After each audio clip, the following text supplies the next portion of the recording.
Hello everyone, in this video we are going to see DNA replication क्या होती है। ये हमारे पास सवाल है, लेकिन इसे समझने से पहले हमें डीएनए रेप्लिकेशन का कॉन्सेप्ट क्लियर होना चाहिए।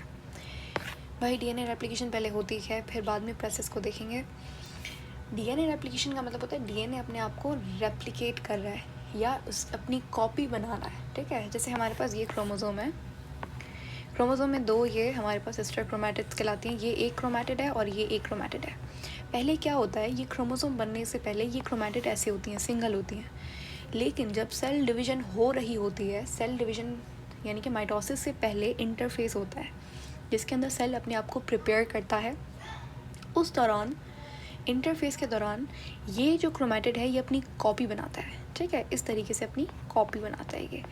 और ये बेसिकली अपना एक ये जो होता है ना, ये इसका डुप्लीकेट होता है, एकदम जुड़वा। ठीक है, ये वाला जो है ना, ये जो नया क्रोमैटिड बना है ये वाला, ये जुड़वा क्रोमैटिड है। ठीक है, सिस्टर क्रोमैटिड्स इसीलिए इन दोनों को बोलते हैं, इनके अंदर सेम डीएनए होता है। तो इसी प्रोसेस को हम लोग बोलते हैं डीएनए रेप्लिकेशन, जहाँ पे डीएनए अपनी कॉपी बना रहा होता है।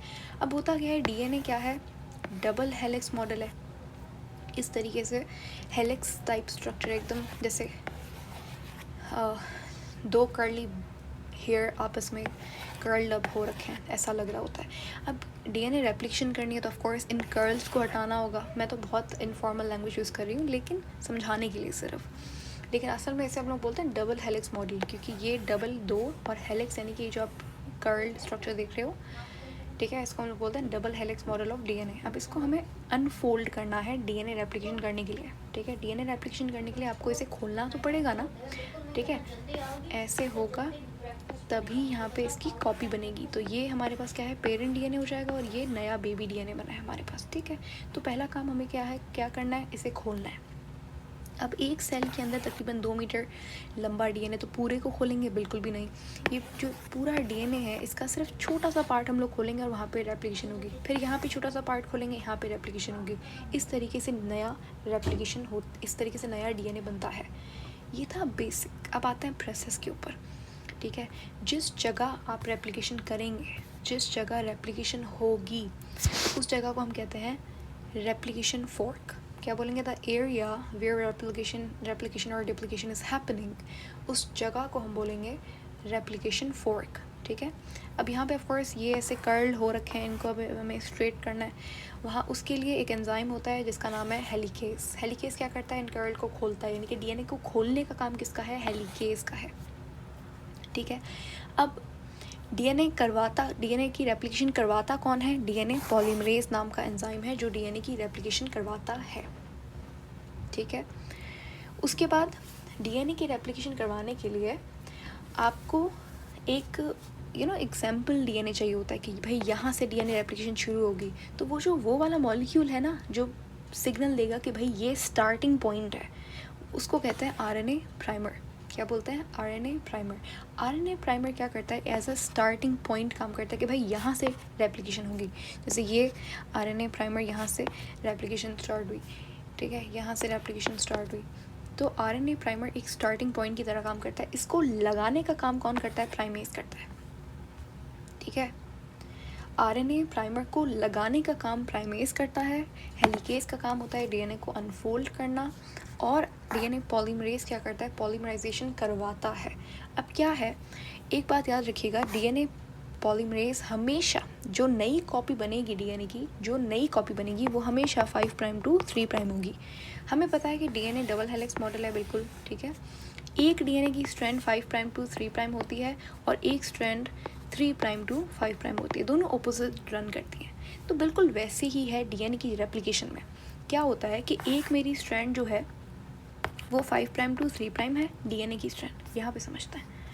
ठीक है, एक मेरी स्ट्रैंड जो है वो 5 प्राइम टू 3 प्राइम है, और एक स्ट्रैंड जो है वो 3 प्राइम टू 5 प्राइम है। पेरेंट डीएनए की बात हो रही है, अभी तक रेप्लिकेशन की बात नहीं हो रही। ठीक है, समझ आ गया। अब क्या है, जो रेप्लिकेशन होती है वो हमेशा, ये बात आप समझ लीजिए, रेप्लिकेशन जो होगी, जो बेबी डीएनए बनेगा वो हमेशा 5 प्राइम टू 3 प्राइम बनेगा। और डीएनए के, अब ये डीएनए इसके ओपोजिट जो बेबी डीएनए बनेगा वो इसका ओपोजिट होगा, यानी कि अगर ये 5 प्राइम टू 3 प्राइम है तो ये हमेशा 3 प्राइम टू 5 प्राइम होगा। लेकिन ऐसा हो नहीं सकता, क्योंकि बेबी डीएनए अभी बताया 5 प्राइम टू 3 प्राइम बनेगा, ऐसा 3 प्राइम टू 5 प्राइम नहीं बन सकता। अब क्या है, डीएनए की वो स्ट्रैंड जो 3 प्राइम टू 5 प्राइम होती है, उसके ऑपोजिट जो बेबी डीएनए बनेगा वो 5 प्राइम टू 3 प्राइम बनेगा, जो बिल्कुल ठीक है, परफेक्ट आइडियल केस है हमारे पास, ठीक है। तो ऐसी स्ट्रैंड को हम कहते हैं लीडिंग स्ट्रैंड।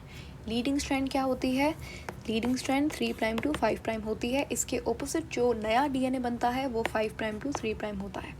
समझ आ गया? तो यहाँ पे आप देख लो, ये इस तरीके से इस डायरेक्शन के अंदर नया डीएनए बन रहा है, और ये यहाँ पे प्राइमर अटैच है, आरएनए प्राइमर यहाँ पे अटैच किया हुआ है, ठीक है। समझ आ गया? लीडिंग स्ट्रैंड की कहानी खत्म हो गई। अब आते हैं दूसरी वाली स्ट्रैंड पे। यहाँ पे थोड़ा सा ब्लंडर हुआ हुआ है। अब क्या मसला ये है कि भाई ये वाली जो स्ट्रैंड है ये खुद 5 प्राइम टू 3 प्राइम है। अब जो नया डीएनए बनेगा वो 5 प्राइम टू 3 प्राइम कैसे बनेगा, वो तो 3 इसके ऑपोजिट बनेगा ना, 3 प्राइम टू 5 प्राइम, और ऐसा हो नहीं सकता, रेप्लिकेशन ऐसे नहीं होगी। तो होता क्या है कि ये वाली जो स्ट्रैंड है 5 प्राइम टू 3 प्राइम वाली, इसको बोलते हैं लेगिंग स्ट्रैंड। क्या बोलते हैं? लेगिंग स्ट्रैंड, ठीक है।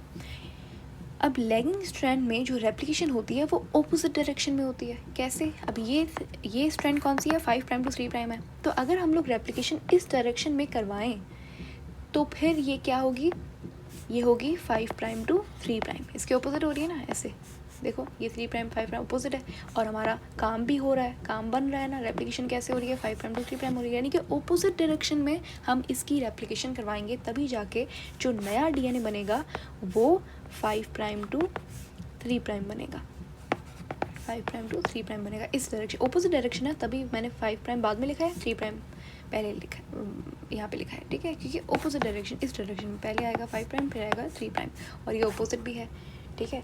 तो यानी कि पेरेंट स्ट्रैंड के ऑपोजिट भी है, रेप्लिकेशन 5 प्राइम टू 3 प्राइम भी हो रही है, तो ये बिल्कुल ठीक प्रोसेस है। लेकिन मसला ये है कि हम लोग ऐसे कंटिन्यूसली नहीं कर सकते, ऐसे कंटिन्यूस लेगिंग स्ट्रैंड के ऊपर कंटिन्यूस रेप्लिकेशन नहीं हो सकती, क्योंकि भाई अगर इस डायरेक्शन के अंदर रेप्लिकेशन होगी वो भी कंटिन्यूसली, तो डीएनए तो उस डायरेक्शन में खुलता जाएगा जो कि ऑपोजिट डायरेक्शन है, जिस डायरेक्शन में हेलिकेज काम कर रहा है। तो ऐसा नहीं होता। क्या होता है कि ये रेप्लिकेशन जो है वो सेगमेंट्स के अंदर होती है, इस तरीके से छोटे छोटे सेगमेंट्स बनते हैं, फिर आगे जाके एक एंजाइम होता है जो इन सेगमेंट्स को जोड़ता है, तो इस तरीके से नया बेबी डीएनए इस स्ट्रैंड पे भी बन जाता है। होपफुली बहुत अच्छे से समझ आ गया होगा। मैं अब नाम देती हूँ सारी चीज़ों को। क्या होता है, ये यहाँ पे आके प्राइमर लगा, ठीक है, आरएनए प्राइमर लग गया। स्टार्टिंग पॉइंट किसने लगाया, प्राइमेज ने लगाया, ठीक है। यहाँ पे बताया था ना मैंने, ये रहा प्राइमेज का काम क्या होता है, आरएनए प्राइमर को लगाना। तो ये प्राइमेज, अच्छा ये प्राइमेज है खुद, यहाँ पे आरएनए प्राइमर ये रहा, ठीक है, यहाँ पे नहीं दिखाया हुआ, लेकिन प्राइमेज ने प्राइमर को, आरएनए प्राइमर को लगाया यहाँ पे स्टार्टिंग पॉइंट, ठीक है। अब उसके बाद यहाँ पे ये रेप्लिकेशन होना शुरू हुई, 5 प्राइम टू 3 प्राइम स्ट्रैंड बन गई। अब ये जो छोटे छोटे फ्रेगमेंट्स बन रहे हैं ना डीएनए के, नए बेबी डीएनए के, इन फ्रेगमेंट्स को, इन सेगमेंट्स को कहते हैं ओकाज़ाकी फ्रेगमेंट्स। क्या बोलते हैं, ओकाज़ाकी फ्रेगमेंट्स, ठीक है। अब मैंने कहा कि ये फ्रेगमेंट्स को हमें जोड़ना होगा, ठीक है, इन फ्रेगमेंट्स को हमें जोड़ना होगा ताकि एक स्ट्रैंड बने ना नई पूरी। छोटे छोटे फ्रेगमेंट्स कितने हम लोग करेंगे, तो इनको जोड़ते हैं। ये काम होता है डीएनए लाइगेज नाम के एंजाइम का, कि जो ओकाज़ाकी फ्रेगमेंट्स को जोड़ता है, कहाँ पर, लेगिंग स्ट्रैंड पे। तो लीडिंग स्ट्रैंड क्या होती है, जहाँ पे कंटिन्यूस रेप्लिकेशन हो। लेगिंग स्ट्रैंड क्या होती है, जहाँ पे डिसकंटिन्यूस रेप्लिकेशन होगी। समझ आ गया? अब मैं यहाँ पे आपको बता देती हूँ कि यहाँ पे सारी डेफिनेशंस भी मैंने निकाली हुई हैं आपके लिए। हेलिकेज मैंने बताया क्या काम होता है, डीएनए के डबल हेलिक्स मॉडल को अनवाइंड, ओपन करना। कैसे ओपन करेगा, हाइड्रोजन बॉन्ड्स जो होंगे उनके दरमियान में उसे ब्रेक डाउन करके।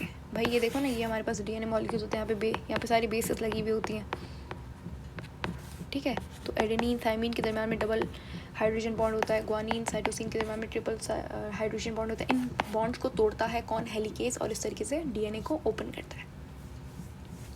प्राइमेज का काम क्या होता है, आरएनए प्राइमर, आरएनए छोटे छोटे आरएनए प्राइमर बनाना, ताकि वो एक स्टार्टिंग पॉइंट दें डीएनए की पॉलीमराइजेशन को, ठीक है। और डीएनए की पॉलीमराइजेशन कौन करवाता है, डीएनए पॉलीमरेज करवाता है। डीएनए पॉलीमरेज का काम होता है, ये न्यूक्लियोटाइड्स ऐड करता जाता है डीएनए की ग्रोइंग स्ट्रैंड पे, ठीक है, आरएनए प्राइमर को एज ए स्टार्टिंग पॉइंट इस्तेमाल करके। उसके बाद लाइगेज का भी बताया काम क्या होता है। ये ओकाज़की फ्रेगमेंट्स को ज्वाइन करता है लेगिंग स्ट्रैंड के ऊपर बाय फॉर्मिंग, किस तरीके से, उनके दरम्यान में फॉस्फोडाइस्टर बॉन्ड बना के। ये मैंने आपको नहीं बताया, टोपो आइसोमरेज अगर पढ़ना है तो आप पढ़ सकते हैं, सिंपल डेफिनेशन यहाँ पे लिखी हुई हैं। जो इम्पोर्टेंट है वो मैंने आपको बताया, और जो आपसे पूछे जाएंगे वो हैं ये। ऑलमोस्ट सारी चीज़ें हमने कवर कर ली हैं रेप्लिकेशन के अंदर जो भी होती हैं। फिर ओकाज़की फ्रेगमेंट्स क्या होते हैं, जो शॉर्ट डीएनए सीक्वेंसेस बन रहे हैं लेगिंग स्ट्रैंड के ऊपर रेप्लिकेशन के दौरान, उन्हें बोला जाता है ओकाज़की फ्रेगमेंट्स। इनको ज्वाइन कौन करवाता है, लाइगेज ज्वाइन करवाता है। लीडिंग स्ट्रैंड क्या होती है, जो कंटिन्यूसली सिंथेसाइज्ड डीएनए स्ट्रैंड है वो लीडिंग है, और जो जिसके अंदर डिसकंटिन्यूस रेप्लिकेशन हो रही है वो क्या है, वो लेगिंग स्ट्रैंड है जिसके ऊपर ओकाज़की फ्रेगमेंट्स बन रहे हैं।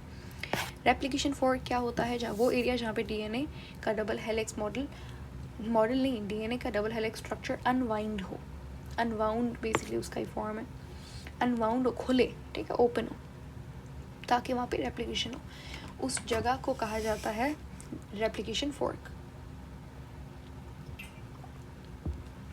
अब इसी के रिलेटेड हम एक क्वेश्चन कर लेते हैं तो आपको और भी अच्छे से समझ आ जाएगा ये वाला। ड्यूरिंग आरएनए रेप्लिकेशन के दौरान डैश अटैचेस द फ्रेगमेंट, कौन से ओकाज़की फ्रेगमेंट्स की बात हो रही है कि भाई लेगिंग स्ट्रैंड के ऊपर जो ओकाज़की फ्रेगमेंट्स हैं उनको अटैच करवाने का काम किसका होता है, लाइगेज का होता है। ठीक है, hopefully it's very clear. Thank you so much for watching, see you later in the next video, until then take care, bye bye.